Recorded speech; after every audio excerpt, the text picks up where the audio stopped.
So hello everyone, welcome to this amazing chat and learn. Good morning, good evening, depending on where you watching us right now. My name is Erika Molina. I am based in Guatemala City, so English is my second language, so be patient with me today. So before beginning, I just want to share you some housekeeping. First of all, if you want to turn on your cameras, please do so. We would like to see your lovely faces. You're just going to appear in the recording. You're not going to appear on the live streaming we are having right now in YouTube. So for all the people that are watching us on YouTube, hi to everyone. It's so nice to have you watching us. Another thing is that if you would like just to chill, relax, and listen to everything we're going to talk about in this chat, you can do so because we're going to record this event and we're going to send you an email afterwards so you can have the recording. If you would like to ask more questions in the chat, you can do so. And if you want to remain anonymous, you can do that too. And you can just send me your message privately to Erica, and I will be more than happy to ask the question for you.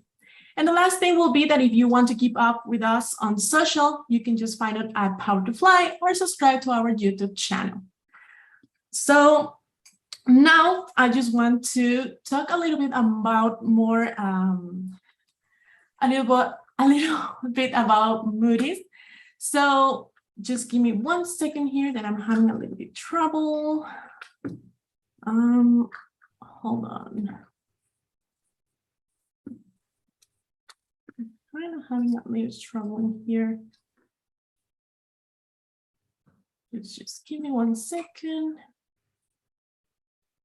Where is it?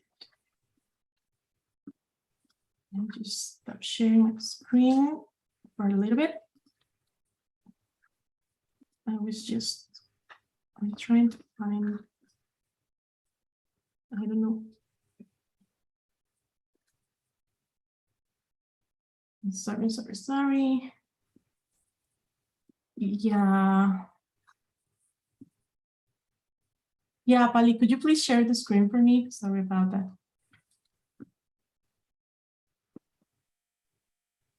Amazing. Perfect. Thank you, Pali. So a little bit more about Moody's is that they are a global integrated risk assessment firm that empowers organizations to make better decisions. They believe that greater transparency, more informed decisions, and fair access to information open the door to shared progress. With over 11,000 employees in more than 40 countries, Moody's combines international presence with local expertise and over a century of experience in financial markets. So that being said, if you want to follow Moody's on Power to Fly, you can go and find them on the company section. And now let's introduce our amazing speaker today, Cristina Pieretti, who is General Manager of Digital Insights, a global business unit responsible for digital omnichannel delivery and commercialization of Moody's market-leading credit research, data, and analytics. She has been in Moody's for 14 years. Prior to that, she had a career in banking. At Moody's, Cristina has held roles across different domains, including commercial real estate data and analytics, innovation, and credit risk measurement.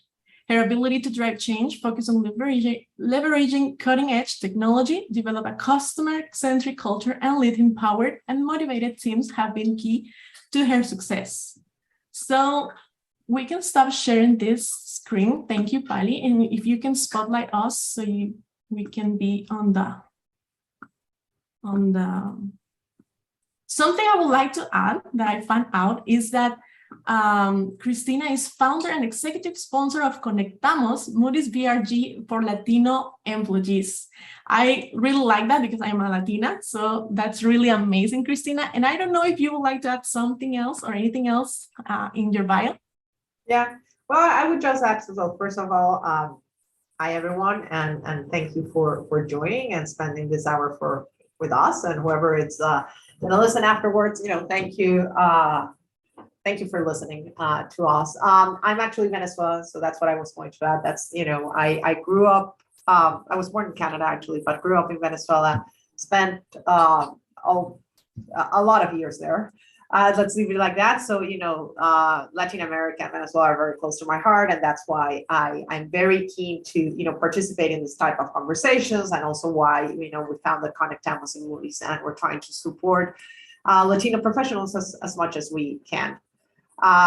So I think that's what I'll add to my bio. Wow, that's so awesome. Thank you for sharing with us. Amazing. So we can start with the questions right now. Are you ready? Yeah. Amazing. So first of all, we would like to know, how did you get involved in the fintech industry? Yeah, so as you probably saw from my intro, I've moved quite a lot. I left Venezuela around 22 years ago, or 21 years ago. I had started, so I actually have a systems engineering degree.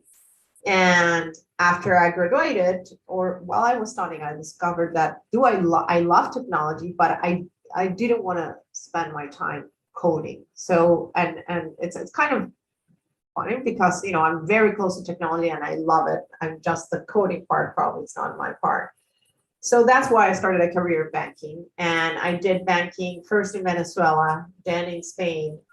And then when I moved here, the first year I moved to the US, I actually took a job again in banking, but with a little bit of a change. So as opposed to doing banking, I was doing strategy for structured finance products. And then the whole financial crisis happened, and I was left without a job. And I said, well, what do I do now? And, I leveraged what I had been doing in Bank of America. I also, I had been for a little bit more than a year in the United States. I didn't study here. It did help me that I have a CFA certification. So that's something that people know here, but who knows Universidad Metropolitana or IESA, where I did my MBA. So I leveraged the connections I had made until to that moment, and the experience I had in Bank of America, and then I applied for a job in Moody's as a product strategist for their structured finance products, which is what I had been working in Bank of America. And then from there, it has been a history of combining basically financial services with technology. I would say the decision to join was more driven by the technology revolution. Technology has become so fundamental in our lives that I don't see how you do financial services or finance without technology and without keeping it in mind. So that's how it started. I started with a strategy job, and then I raised my hand like 3 years later to lead a big project that entailed completely redoing one of our products, and that involved new website, new way of working, a new way of calculating models, and that took me to where I am now.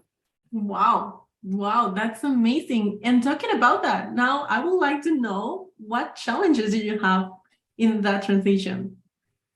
What challenges that I have in that transition? So I think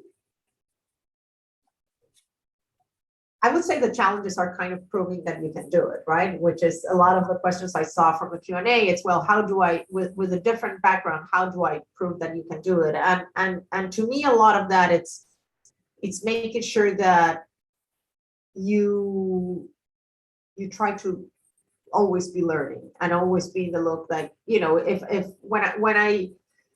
when I first moved to the first job I had with what I would call kind of fintech and product management in fintech, I wanted to make sure that, I honestly, I didn't really know how to build a website. And I basically went kind of in a listening tour to understand what needed to be done, and also try to surround myself with people that I thought were really good at what I needed. So what did I need for that? I knew I could do the product part, but I knew I needed a very strong technology team that was willing to do things best in class, and that was willing to embrace new ways of doing things.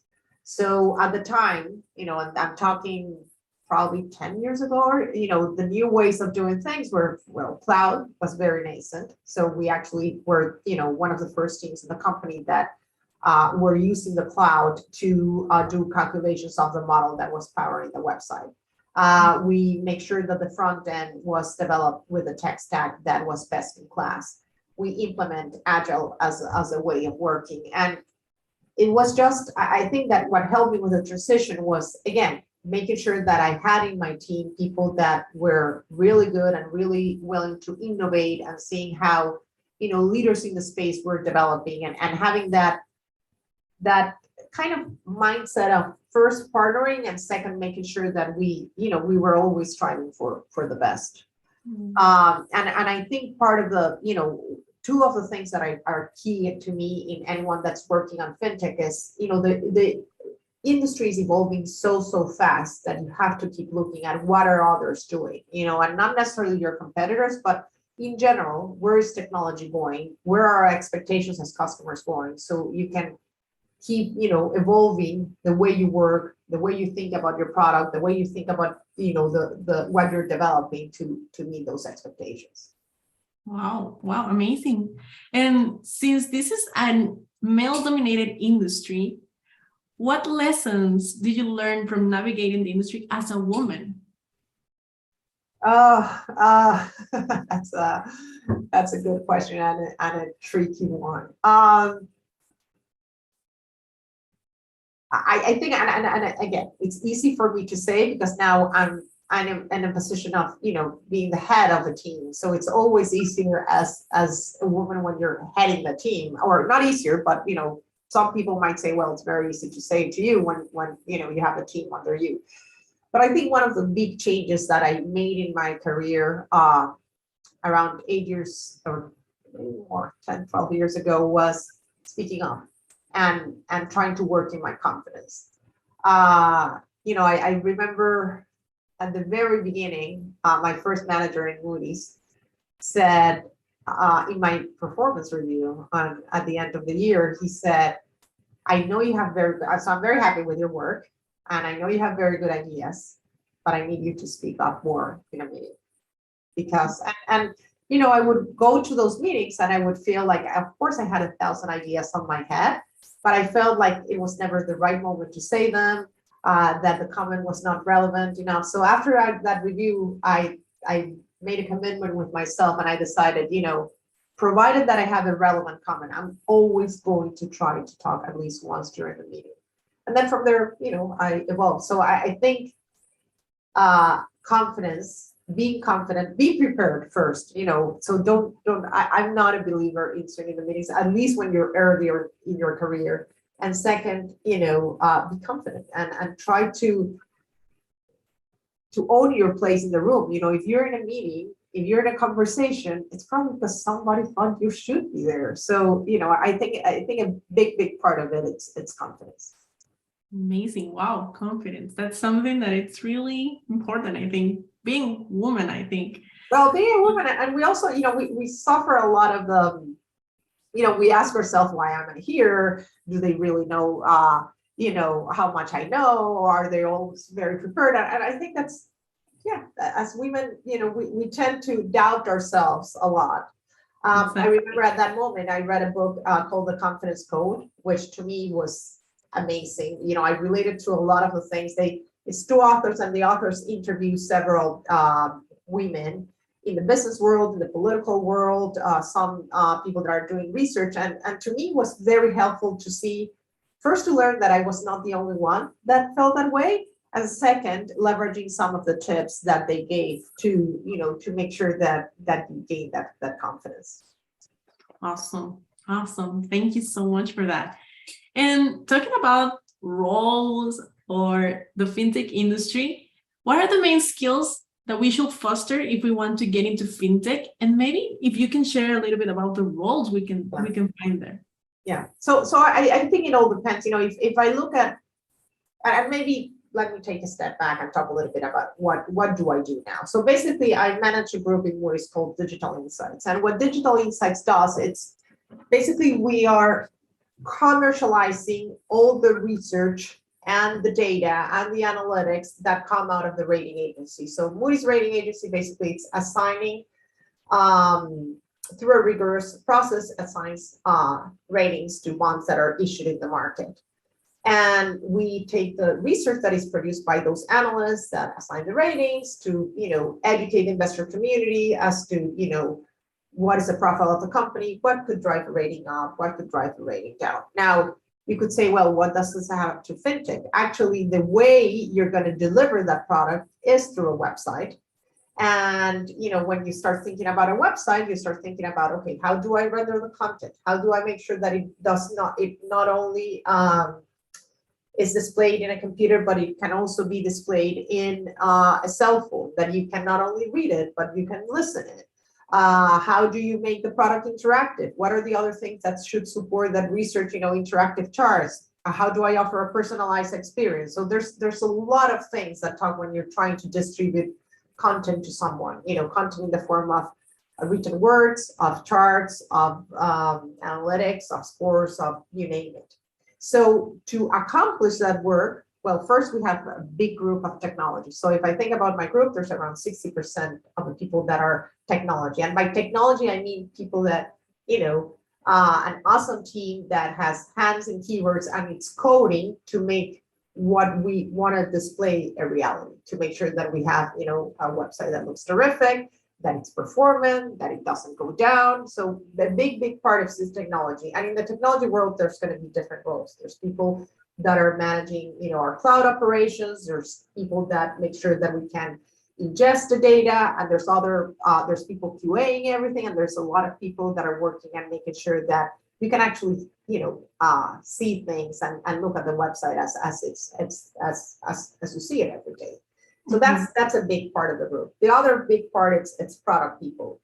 And product people are basically, and that's my background, after banking, it's basically people that are understanding the customer needs and understanding, the people that come to Moody's.com, what are they looking for? What do they do in their day-to-day?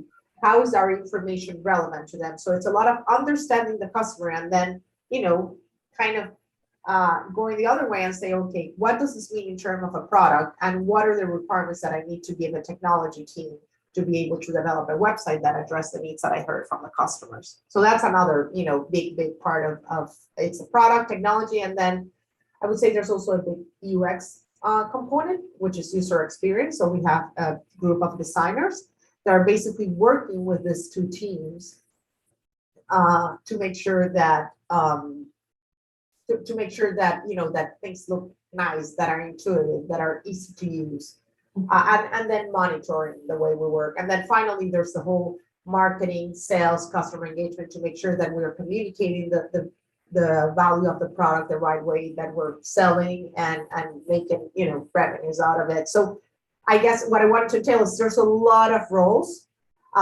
Depending on the role, you're going to have different skills that you need to do. I do think that you have to have a grasp in both technology, and it's going to be a different grasp depending on what the roles you're doing, and also on kind of financial service or specifically the product you're doing. So I'm a big fan that regardless of the product you are, regardless of you being a developer or a salesperson, you're going to have to know a lot about the product itself and why are we building it and what is the need that it's supporting. And you're also going to have to know a lot about the technology. It's gonna, of course, the balance of those two things, it's going to vary depending on who you are. Probably a developer that is working inside the technology team is going to have a lot of knowledge about the technology, but I'm a big fan of them understanding the customers and what are they working on, what they're working. When you move to the other extreme of sales, probably it's going to be a lot about the customer and just, enough to be able to sell, enough to be able to sell to the customer and understand and drive the value prop in terms of technology. But, I hope that answered your question. Yeah, sure, you did. And now that we are talking about the roles, I think we have like two kind of people, the ones that are just starting in the fintech industry and the ones that don't have any experience in the fintech industry, like they haven't worked in this industry before. So my first question will be, what opportunities can find the junior professionals, the ones that are already like looking in the fintech industry, like have any basic knowledge? So what opportunities can they have there? Yeah. So again, I'm going to go depending on their background, right? And I think the beauty of this, it's a lot of, if you have the desire to learn and you're passionate about, to me, passionate, the desire to learn are big must-haves in any role that you have in the fintech industry. It's probably true for every role, but if you think, for example, about a doctor or a lawyer, well, you probably need more of a formal education that is completely related, or maybe a civil engineer that it's really related to what you're going to do. I think the beauty of some of the roles in this industry is you can evolve your skills, to work on this. As I said, I hadn't worked I was working in finance, but I wasn't working with fixed income, which is what I work now. And I had not worked with technology for many years. And here I am. So I think for young people, I think there's first a big, kind of decision they have to make. Are they interested in the technology world? I have a great success story from the previous group I managed in Moody's. There was a person that we had in our data collection center. We were collecting a lot of data for commercial real estate, for our commercial real estate data and analytics business. And this person had a great interest in joining the development team. And he went and he did a boot camp. I can share with you the details afterwards. And then he, and I remember we had an office in White Plains, and he approached me at that moment and said, hey, I would like to explore an opportunity in the development team.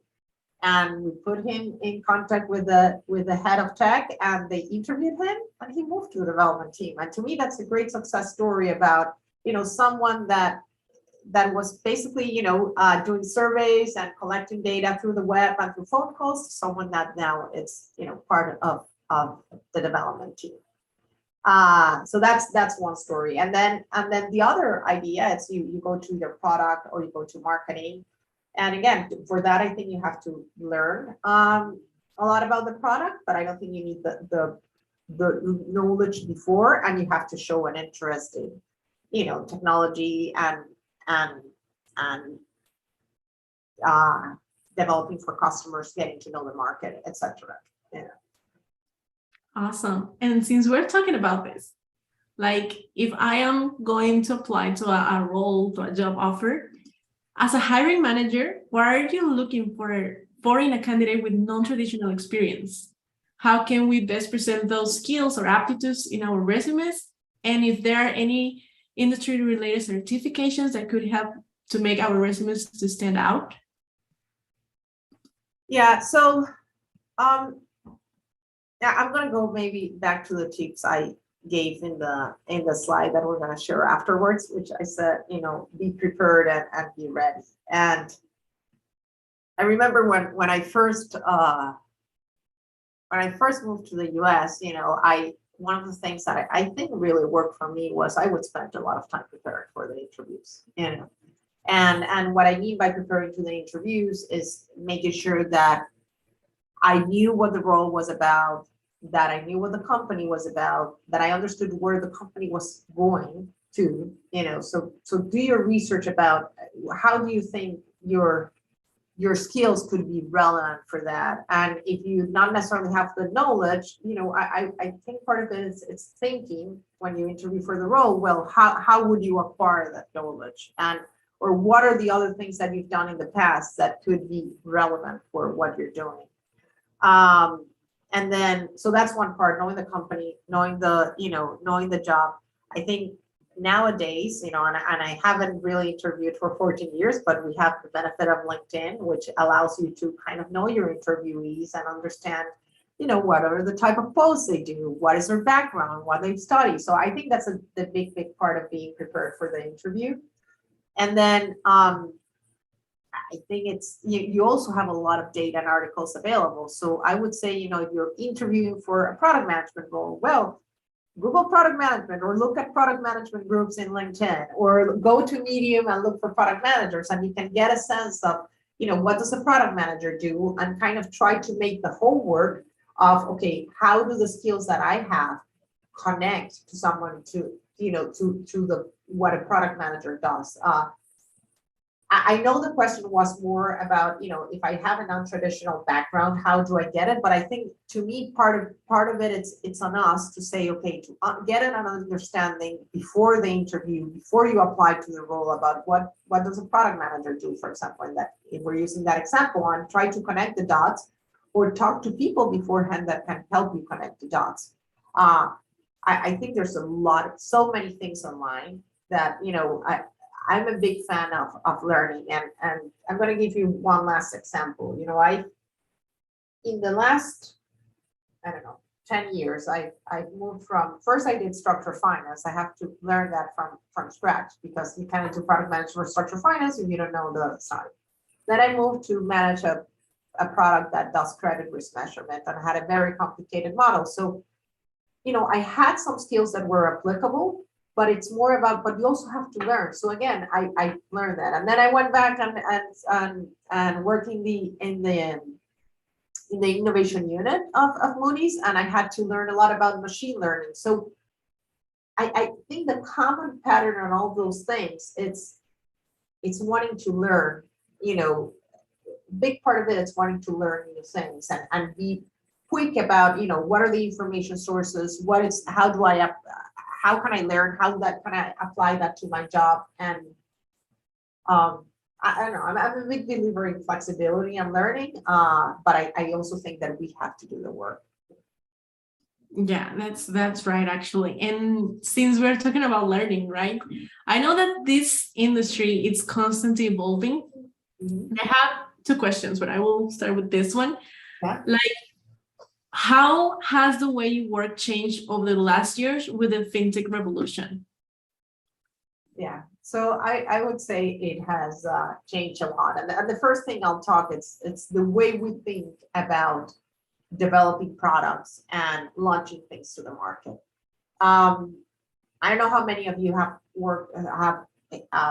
heard the word agile in the context of product development, but the way we used to develop products, and this is all driven by fintech and by the technology disruption. What I'm going to talk about, you would make a very detailed plan of everything you wanted a product to be.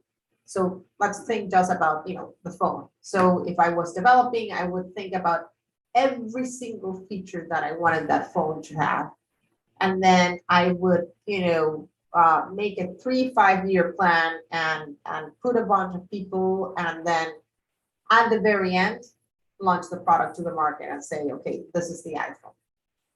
The way we're working now, which is this agile, I would say it's agile, it's more customer centric, it involves different disciplines, and I'll explain what I mean by that. Is we think about an idea, and before we even invest dollars in putting that idea, we go and talk to customers, or to people that we find in the market that could validate the idea. So we're going to go and validate and say, do you think that something like this could work, and what would you do if you had a rectangular box? So understanding what's the customer behavior. And then once you've validated your idea, you start by, as opposed to doing a 3-year plan, by the problem with doing a 3-year plan and working on something that you're going to launch in 3 years is, imagine how many things have changed over the last 3 years in terms of anything, of how we use banking services, of how we use the phone, of how we consume television versus streaming services, etc. So to avoid being obsolete, what we do is we work on a group of features and then launch the product, and then we test it with the customers, and we again we keep innovating the product and being always in the market. And that's a big change. If I think about the product that I manage now, we did a version 1 around 8 years ago, I think. We did a version 2 around 3 years ago. And I remember when I took this job in January last year, somebody from the team asked me, okay, so are we going to work on version 3 now? And where are we done with version 2? And when are we finished the work on version 3? And my answer was, we're never going to be finished, because the world is moving so fast, and our expectations as consumers are moving so fast, and technology is changing so fast, and the amount of data we have is changing so fast, then we're never going to be done. We're going to launch versions, like when is the iPhone done? Never. You're always seeing at new things that they launch for the iPhone, or new, devices or things that they launch to evolve your experience. So I think that's one of the things I find more attractive about fintech, that, it's never done. And in fact, if you're done, you're probably going to become obsolete, because as customers were changing, because the technology is changing, because the world is changing at a very rapid pace. Exactly. And that takes me to the second question. For example, since it is evolving, it is changing, what tips can you give to stay up to date? Like, what should we do? Yeah, I would say that's my biggest fear. Especially as I mature or grow old, it's like, am I going to become obsolete? And at some moment, not have the right feet to do this job. And I'm a big fan of observing and learning. I always tell my team, make sure that you're taking the time to, put your face out from what you're doing from your laptop, and look around and look at the everyday experiences of other products you like, for example, and how the experience you have in that product can make a parallel to your product. But to give you a more concrete thing, I'm a big consumer, for example, of LinkedIn. And LinkedIn, not to know, of course, I'm interested in who got promoted or who changed jobs, but more about following companies, following, subject matter experts. For example, I follow several people that are experts in product management. I follow people that are always talking, people or companies or groups that are always talking about new things in technology, to make sure that I'm up to date with what's new in technology and what should I be leveraging, or what could be disrupting the work I do. And again, am I going to become an expert? No, but I do think it's very important to be aware of, for the things you're working. So what do I care in my work? I care about what's happening with, fixed income, because that's where I work. I am very, focused on what's happening in terms of product development, and what are the best practice in product development, and what is happening with the technology underlying these products, and what's the next thing. I want to make sure that, when the next phenomenon, such as cloud or machine learning, that we're starting to leverage a lot happens, that we're on top of it, and we make sure that we can catch up that wave and evolve our offering, in line with technology evolution and customer expectations. So I would say reading, and social media makes it extremely easy to either follow publications or follow people that, can help you be kept up to speed through LinkedIn or, Medium, for example. I'm a big fan of Medium. Exactly. Thank you so much. And I'm going to change a little bit here, the questions. So now it says, many fintech startups are getting acquired by larger organizations. What's your advice for navigating these changes and successfully adapting to them? Yeah. I'm going to start by be open. The last job I had before this one in Moody's was actually integrating an acquisition.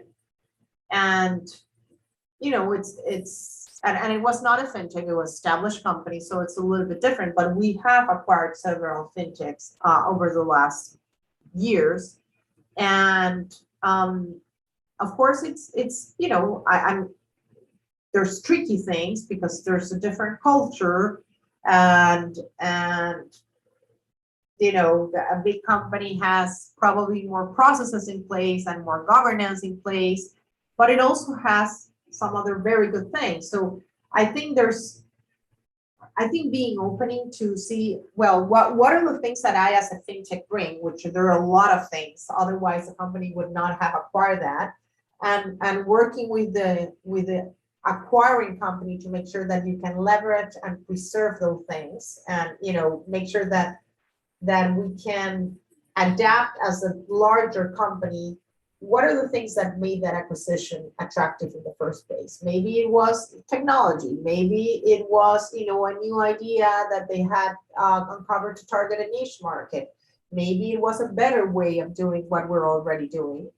And then be open also that the large company, that there's some good things as well. If I think about one of the best things that every company that is acquired by Moody's has, it's the benefit of the brand and the benefit that of being part of a big company that when probably we our sales team calls customers, because it's a recognized brand, people are going to pick up, the phone or the Zoom call or open the email. So I think it's having an open mindset about, the great things that the acquisition has, but also the benefits of being part of a large company has.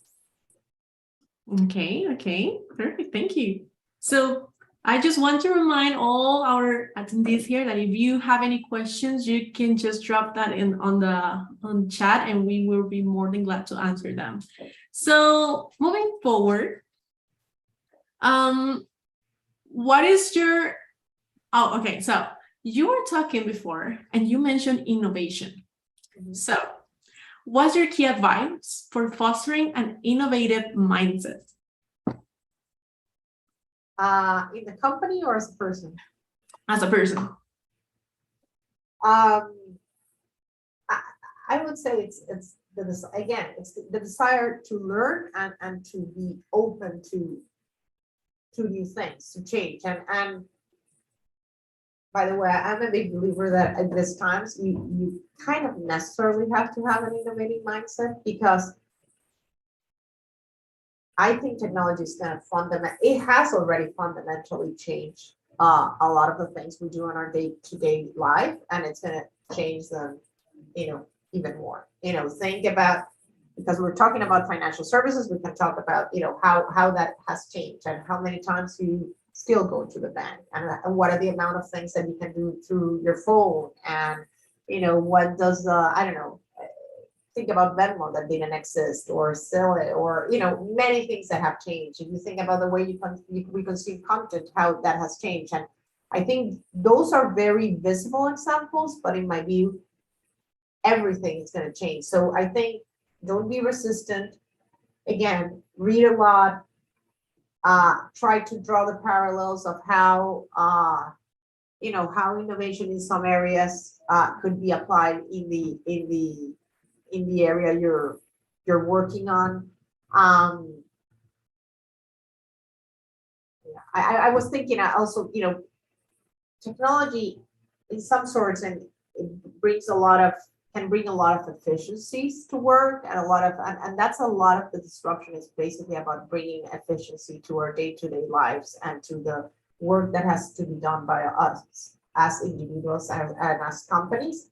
So I think it's a lot of that inquisitive mindset, not only about learning, but about thinking about different ways to do things.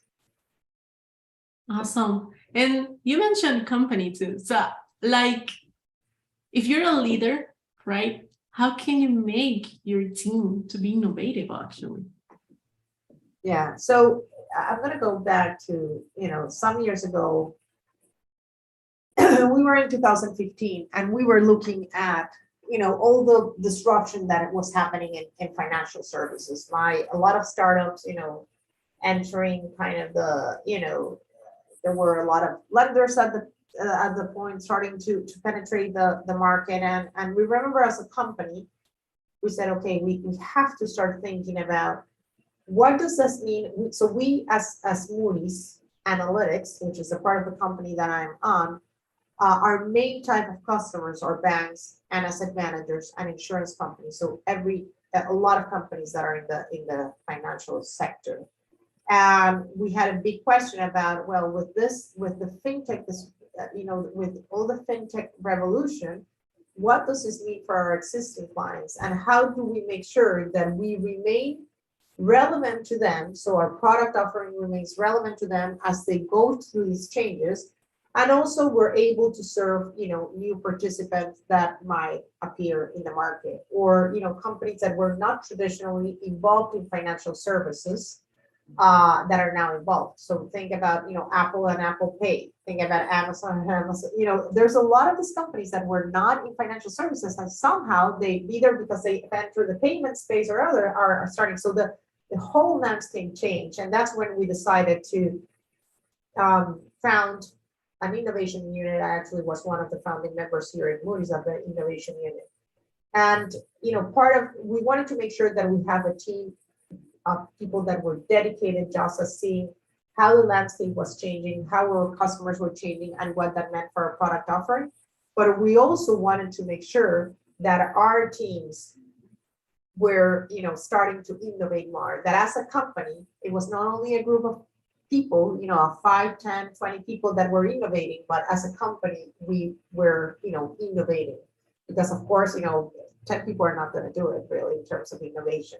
So we started doing a lot of meetups, which was basically we would bring fintechs, and that goes back to your question of how do you integrate an acquisition. We recognized we had a lot to learn about how this fintech firms or smaller firms, startups were working. So we would bring, at least once a month, we would do a meetup, and we would bring a startup that was working in financial services to understand, to learn a little bit more about the ideas, how were they working, what were the products. And so that was one thing.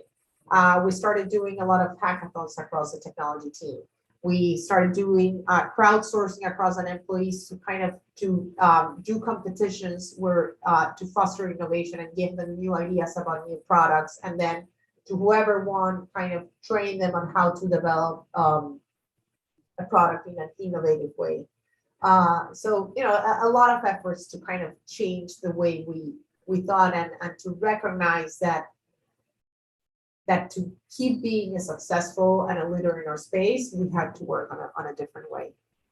And that technology, I think one of the biggest changes, if you ask me, from when I started working, is technology is everywhere now. I don't think you can say this is technology over here and I work in something that it's not technology, because technology is everywhere. If I think, for example, about our UX team and how I work with the UX team some years ago to how I work, it's completely changed and very driven by all the the technology tools that now we have our disposal. Oh, awesome. Thank you. Thank you so much.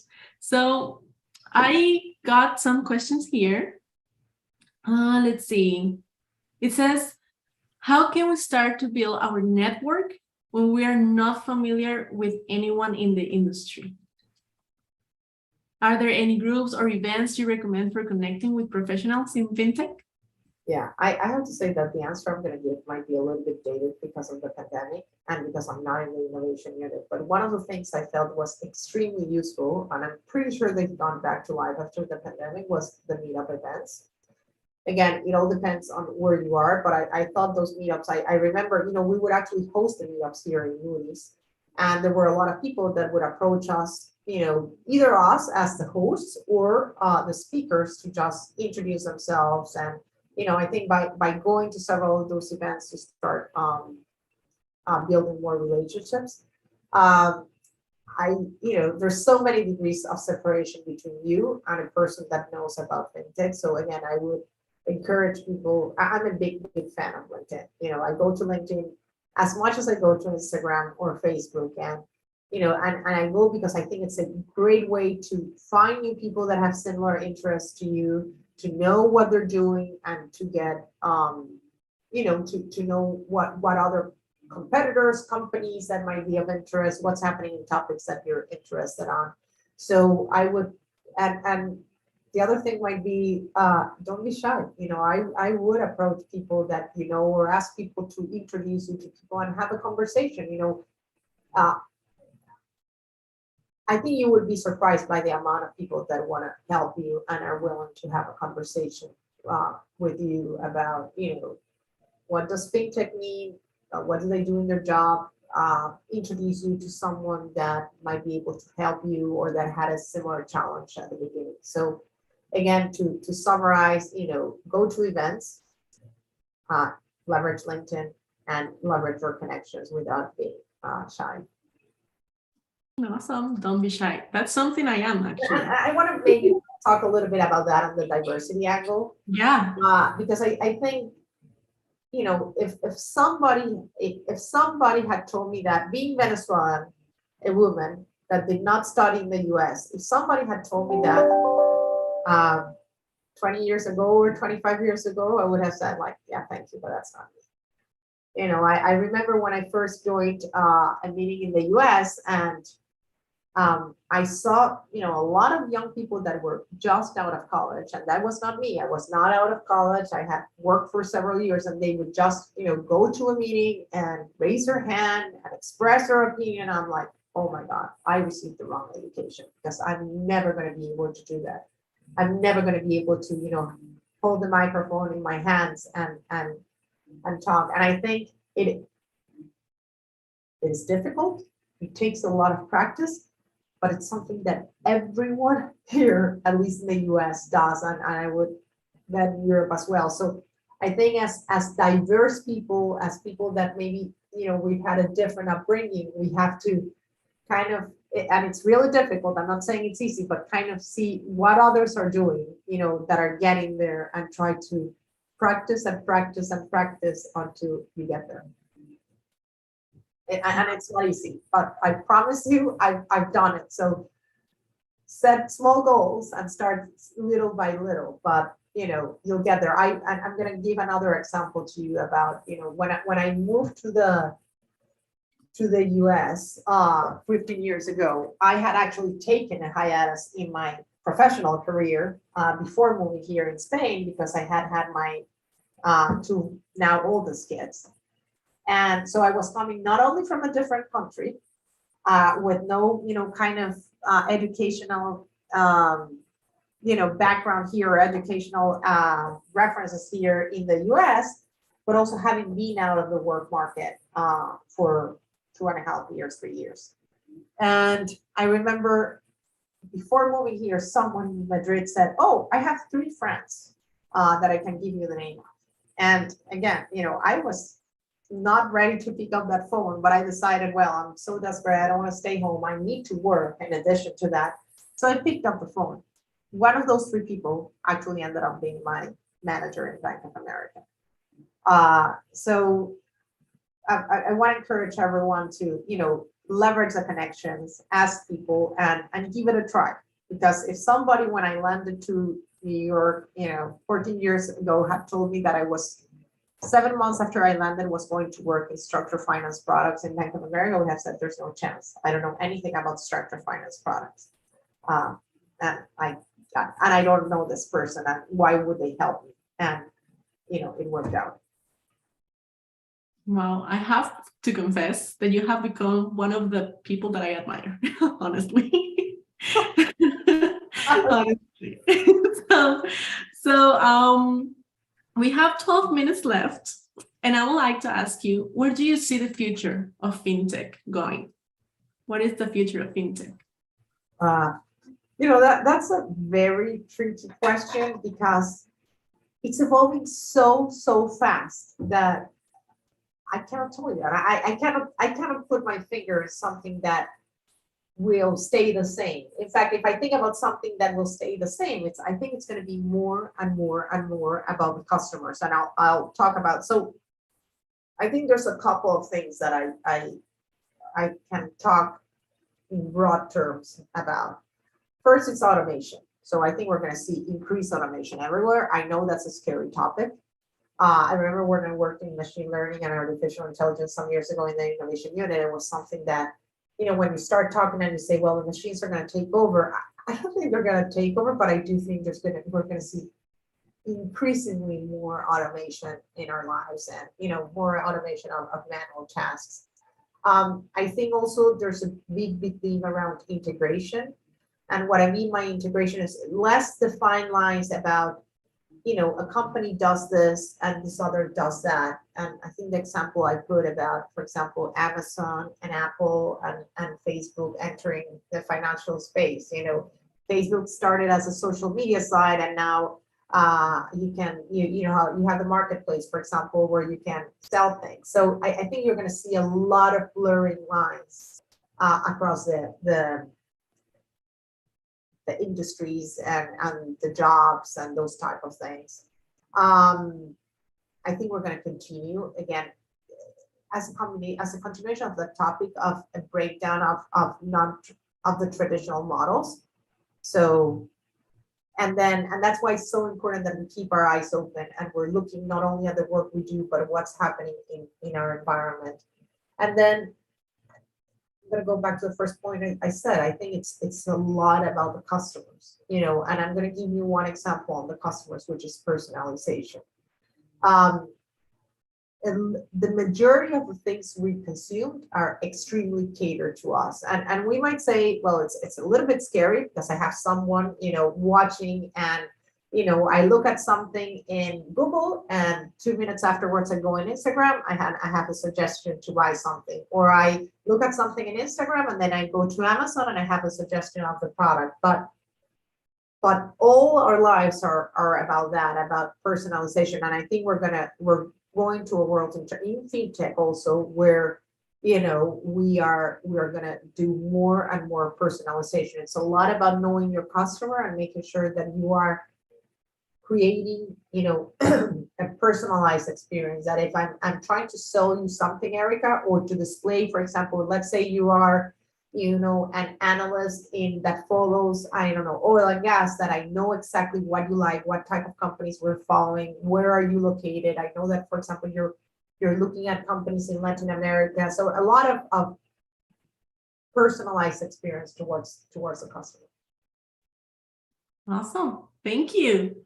So we have 9 minutes left, and I would like to share the last slide so we can share more about the answers you got there. So let me just share my screen. Share screen. Share, and there you go. Can you see my screen now? Yeah. Perfect. So let's get real with Cristina. So how would you describe the culture in one word at Moody's? You said collaborative. So yeah, I said collaborative, and but I think it's tied to my first and second answer. There are very tied, right? Because I struggle a little bit, but do I say collaborative or I say ever changing? I pick collaborative because I think that's one of the things I like the most about working in Moody's.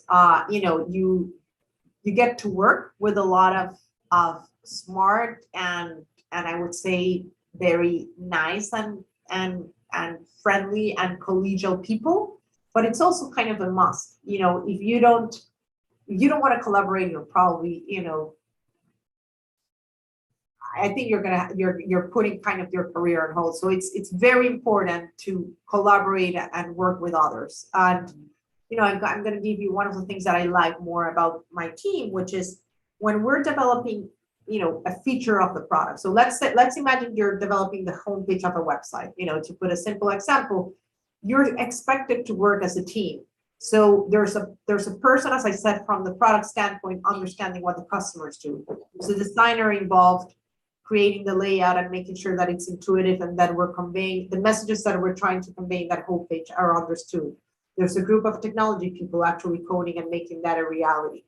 So it's very important that you are collaborating with others because just one person cannot do it. And I'm also going to tie that to diversity. I think that's where diversity comes into play.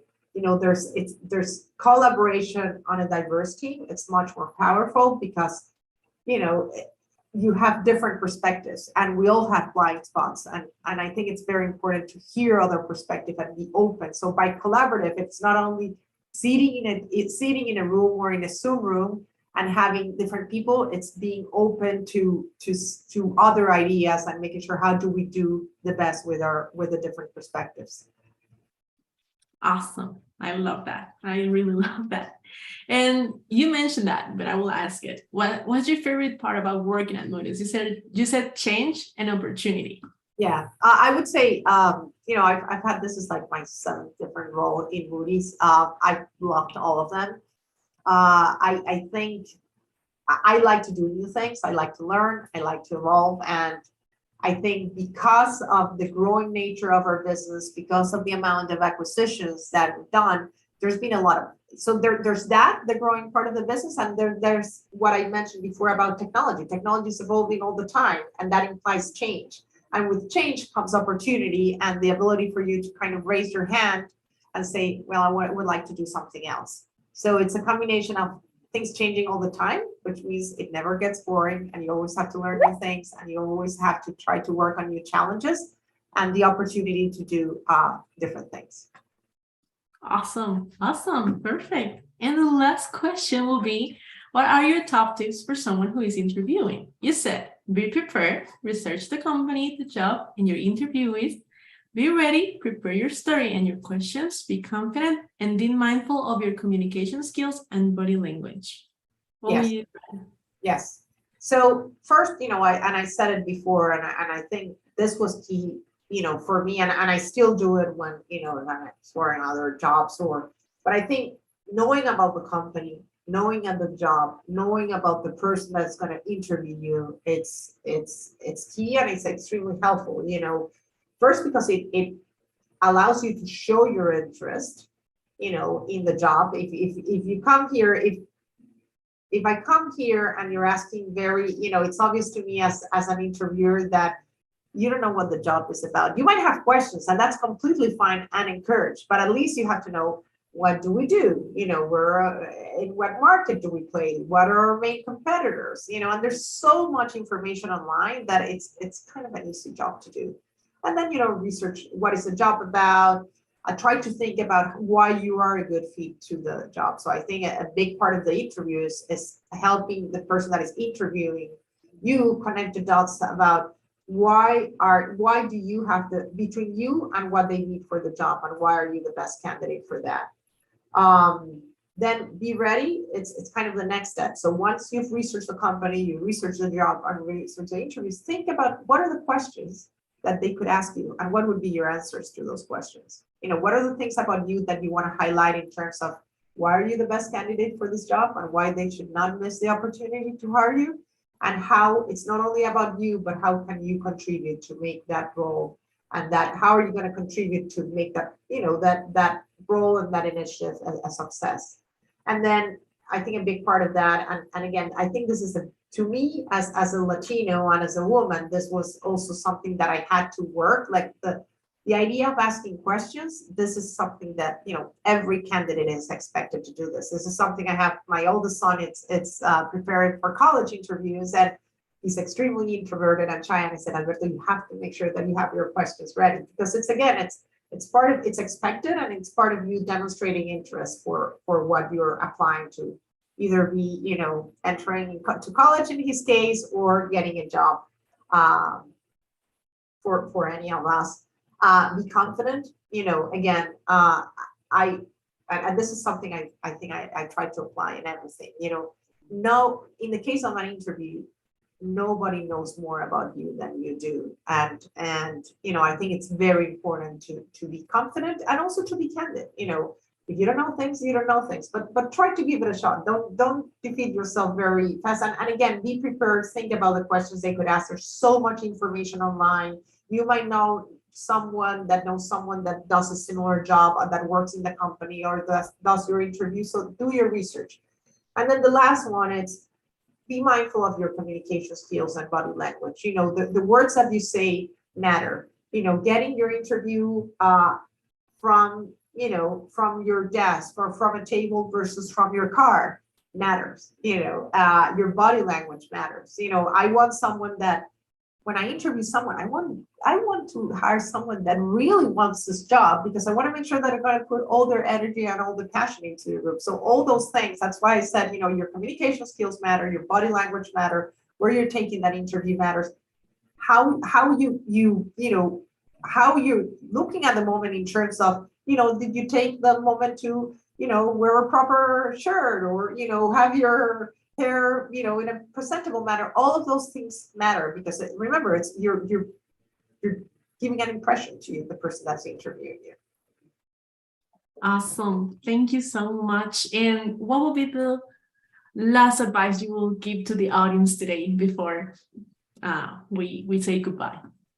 I'm a believer that be confident and get yourself out there, and don't hesitate to take the opportunity. Again, I'm going to go back to being Latino and being a woman. Sometimes we are kind of our worst enemies in terms of holding us back.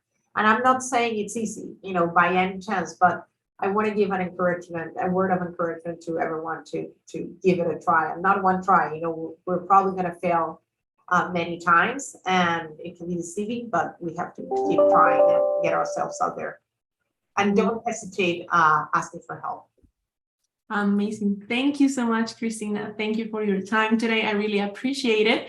And thank you everyone for being here with us today. And if you would like to have more chat and learns like this, you can visit our webpage and you can find more events.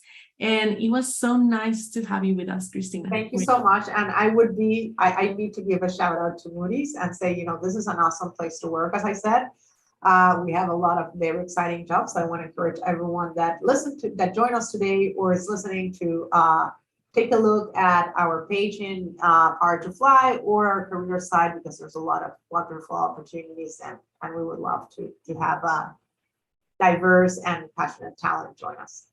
So thank you so much. Thank you.